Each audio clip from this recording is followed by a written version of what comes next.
Hello everyone, thank you so much जो आपने feedback दिया मेरी लास्ट वीडियो के ऊपर। फ्रेंच रेवोल्यूशन उसका टॉपिक था। मैं आप लोगों के फीडबैक के ऊपर ही बिल्कुल जो है अपनी सेकंड वीडियो भी बना रहा हूँ। और मैं ये भी बताना चाहता हूँ कि वो मेरी फ़र्स्ट वीडियो थी और it was total random video मैंने बनाई थी। ये मैंने नहीं सोचा था कि मैं डालूँगा, बट मैंने डाल दिया और बहुत अच्छा फीडबैक आया। फ्रेंच रेवोल्यूशन हम पढ़ रहे थे और हमने ये अभी तक पढ़ा कि फ़्रांस में किन किन चीज़ों की वजह से जो है वो रेवोल्यूशन जो है वो आया। फ्रांस जो था वो बैंकरप्ट हो चुका था क्योंकि किंग लुई 16 से पहले जो किंग्स थे उन्होंने जो था वो सारा पैसा वॉर में लगा दिया। All the wealth was drained in the Wars. फिर उसके बाद किंग लुई 16 के पास जो भी बची कुची वेल्थ जब आई, जब उन्होंने थ्रोन को एक्वायर किया फ्रांस के, तो उन्होंने वो पैसे अमेरिकन कॉलोनीज़ 13 अमेरिकन कॉलोनीज़ जो थी उन्हें फ्री करने में लगा दिए। ब्रिटिश रूल से उन्हें इंडिपेंडेंस दिलाने में लगा दिए, अपने ट्रूप्स की वेलबींग में, और अपना जो उनका कैसल था, अपनी लाइफ की लग्जरीज जो थी उन्हें जीने के लिए उन्होंने वो पैसे स्पेंड कर दिए। फिर उसके बाद में ये देखा कि किंग लुई 16 ने जो है एस्टेट जनरल उन्हें बुलानी पड़ी। एस्टेट जनरल में तीनों जो थी क्लासेस, एक तो थी नोबिलिटी थी, एक क्लर्जी थी और तीसरी थी जो इमर्जिंग मिडिल क्लास जो थी। तीनों एस्टेट्स जो थी उन्हें बुलाया और तीनों एस्टेट्स के 300 मेंबर्स आने थे एस्टेट जनरल में। और 300 मेंबर नोबिलिटी के, 300 मेंबर क्लर्जी के, इन दोनों को बिठा के रखा और they were made to sit on the seats which were facing each other. और ऐसे 600 मेंबर्स दोनों क्लासेस के, नोबिलिटी और क्लर्जी के, ये आ गए उस हॉल में। लेकिन जो इमर्जिंग मिडिल क्लास थी, जो थर्ड एस्टेट थी, उसके 600 मेंबर्स थे, उन सबको खड़ा रहने दिया। उसमें भी जो 600 मेंबर्स थे उनमें से जो बहुत ज़्यादा एजुकेटेड थे और बहुत ज़्यादा पढ़े लिखे थे, जैसे लॉयर्स वगैरह हो गए एक्सेट्रा एक्सेट्रा, वैसे लोगों को जो है उन्होंने बुलाया। और पीजेंट्स, आर्टिशंस और विमेन जो थी उन्हें जो थी एंट्री नहीं दी। थर्ड एस्टेट की जो थे उन्हें एंट्री नहीं दी। तो तीनों एस्टेट्स को एक एक वोट जो था वो दिया गया, पर जो थर्ड एस्टेट थी उसने ऑब्जेक्ट किया और कहा कि we want a single vote for everyone. मतलब उन्हें सब के लिए एक एक वोट चाहिए था। जैसे एक क्लास का एक एस्टेट का एक वोट था, नोबिलिटी का एक वोट था, क्लर्जी का एक वोट था, पर उन्होंने कहा कि हमें सब के लिए एक एक वोट चाहिए, इक्वल वोटिंग राइट, सबको एक एक वोट मिलना चाहिए। पर किंग ने इस चीज़ को डिनाई कर दिया और वो सभी जो थे वो एक साथ उस हॉल से बाहर निकल गए। उस हॉल से बाहर निकलने के बाद वो इंडोर टेनिस कोर्ट में जो है वो गैदर हुए और उसके बाद वहाँ पे उन्होंने एक ओथ ली। उन्होंने ओथ ली और अपने आप को डिक्लेयर किया कि we are a national assembly and our right is to limit the power of the monarch. मतलब उनका ये कहना मतलब था कि हमारी अब ये जिम्मेदारी है कि जो हमारा मोनार्क है, हमारा जो किंग है, उसकी जो हम पावर्स हैं उन्हें हम लिमिट करें। और इसमें इस जो इनकी पहल थी, इनकी शुरुआत थी, इसको लीड कर रहे थे दो लोग जो थर्ड एस्टेट के नहीं थे। वो दो थे, पहले तो थे मिराबू, जो थे वो ही वॉज अ नोबल, वो नोबिलिटी से आते थे।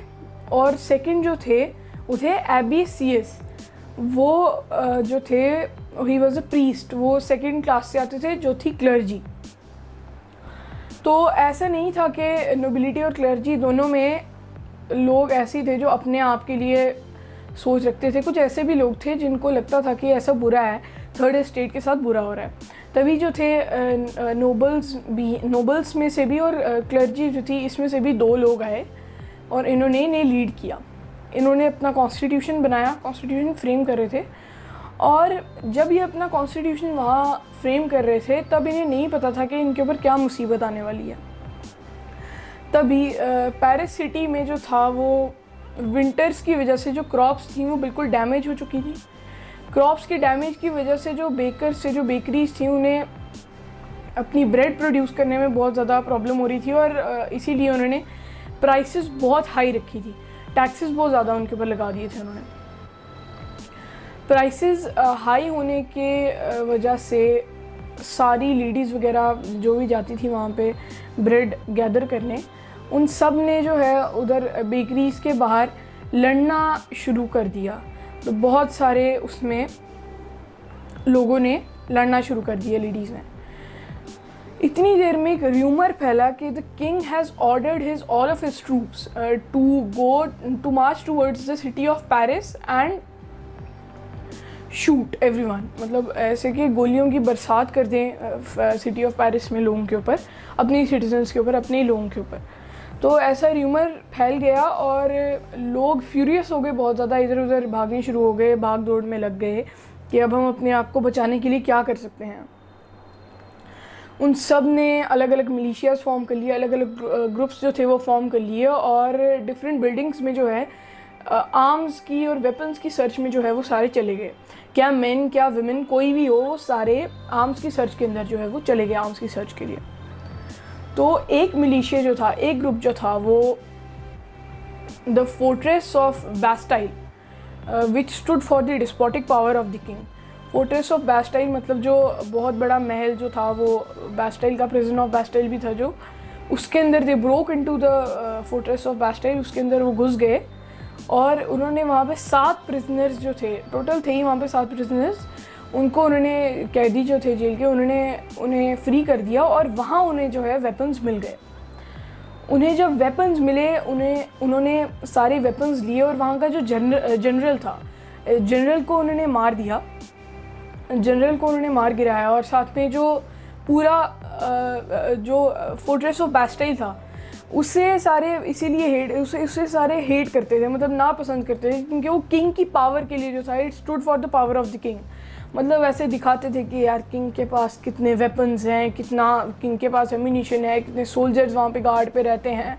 तो it stood for the despotic power of the king, so that is why it was hated by all. सब उसको नापसंद करते थे, द फोर्ट्रेस ऑफ बैस्टाइल उसे। तो उन्होंने क्या किया कि फोर्ट्रेस ऑफ बैस्टाइल उसको पूरा डिमोलिश कर दिया, उसको तोड़ दिया, बिल्कुल ख़त्म कर दिया। और उसके जो छोटे छोटे फ्रैगमेंट्स थे, ब्रिक फ्रैगमेंट्स, उन सब को जो है उन्होंने as show piece, as a souvenir जो है वो बेचना शुरू कर दिया, अपनी पावर दिखाने के लिए कि हम भी किसी से कम नहीं है, और अगर हम सिटीजन्स जो है अपनी आई पे उतर जाते हैं तो कुछ भी कर सकते हैं। So friends, that's it for today. आज का हमने टॉपिक यहाँ तक डिस्कस किया है। We'll meet again. मैं एक और वीडियो बनाऊँगा फ्रेंच रेवोल्यूशन पार्ट 3 जिसे हम कहेंगे, और उसमें हम कंक्लूड कर देंगे हमारा फ्रेंच रेवोल्यूशन का पार्ट। और मेरी प्रीवियस वीडियो देखने के लिए डिस्क्रिप्शन बॉक्स में लिंक होगा, उसे चेकआउट कर लें। और मेरी चैनल को सब्सक्राइब करें और वीडियो को लाइक करें अगर आपको ये वीडियो पसंद आई हो। Thank you.